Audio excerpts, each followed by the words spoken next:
and to come alone. She says he doesn't sound himself. Meet us at the catacomb as soon as you can. I hope that my quill has conveyed my message clearly.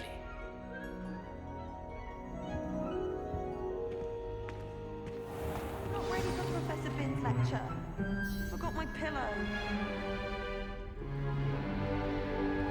In today's lesson, we will cover a truly thrilling event.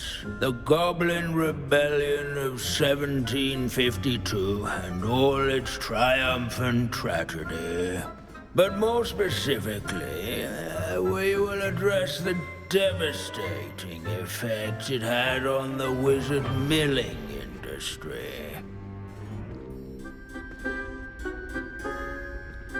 Actually, we do know the number. 632.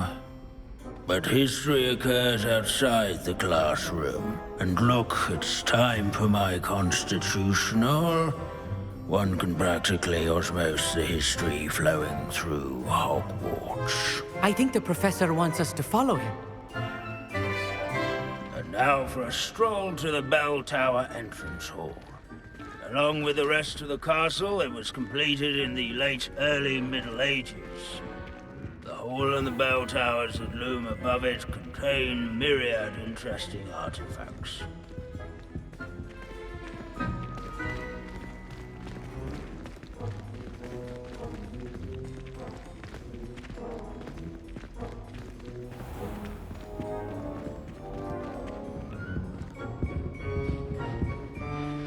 Good to see you again. Recovered from that nasty bout of dragon pox, have we?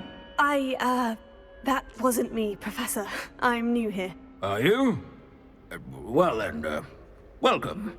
No doubt you're eagerly anticipating my analysis of various wizarding councils, codes, statutes, and of course, goblin rebellions.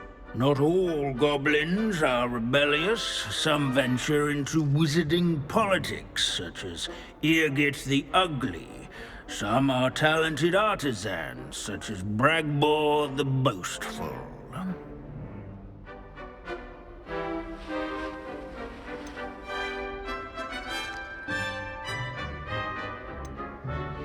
Did you say Bragbor? I know that name. Lodgok said he was an ancestor of Ranrock. Well known for his metalwork. I would imagine much of his goblin-wrought iron and silver has survived to this very day. Now, where were we?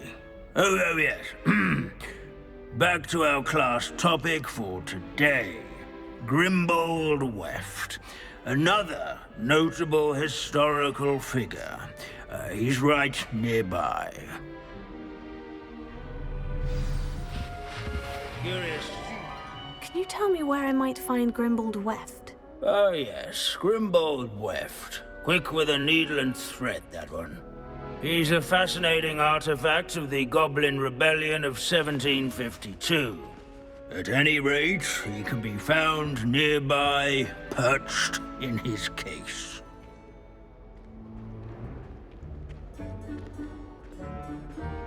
Without his quick hand and deft needlework, countless witches and wizards have caught cold during the late spring of that year. He never strays from the bell tower. There, the thirst for knowledge, well to seek him out.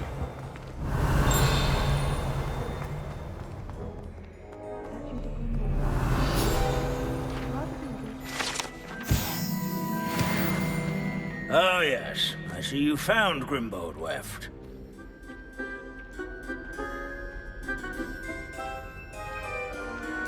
Yes, I rather enjoyed seeking him out. The thrill of the scholarly pursuit. I know the feeling quite well. Now, let's turn our attention to the agreeability and general good nature of Sir Aphbuttle. He's also nearby. See what you can learn from him for your next assignment. standing in eternal but symbolic watch over the bell tower is a retinue of loyal knights, or rather, statues of knights. Where can I find that friendly knight you mentioned earlier?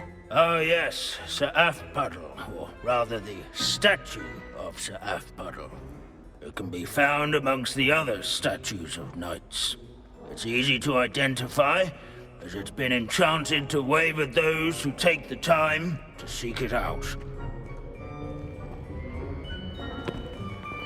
I've always A said warm and travel approachable broadens the demeanor mind. is celebrated by old friends and newcomers alike. I encourage everyone to make the waving statue... These bits of broom are all that's left of a witch called Celine Wartnaby. Rumour has it, she was demonstrating her... This is a centuries-old likeness of Pangadon. Fearless mouse hunter and devoted study companion.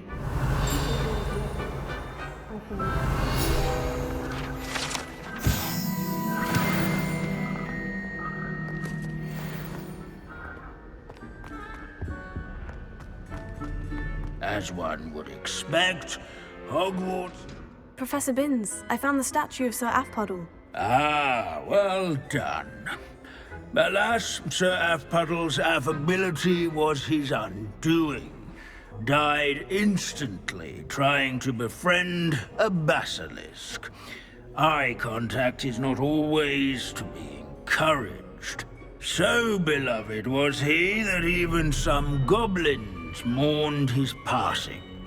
Of course, that did not bode well with the rest of the goblins, most of whom could not abide mourning the loss of a wizard.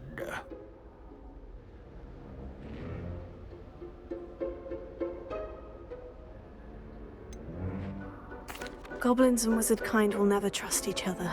Yes, well, it takes a cauldron to raise a chisperful, as they say.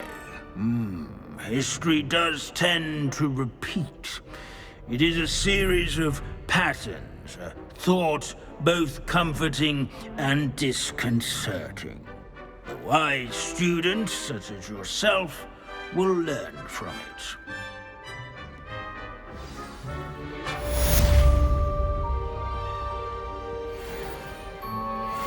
History is written by those who do their schoolwork, so they say. Or at least, I like to say that.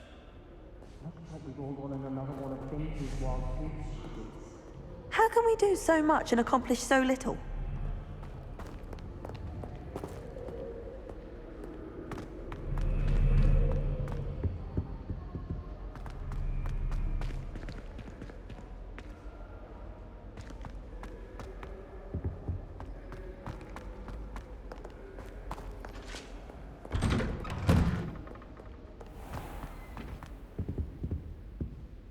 Revelio.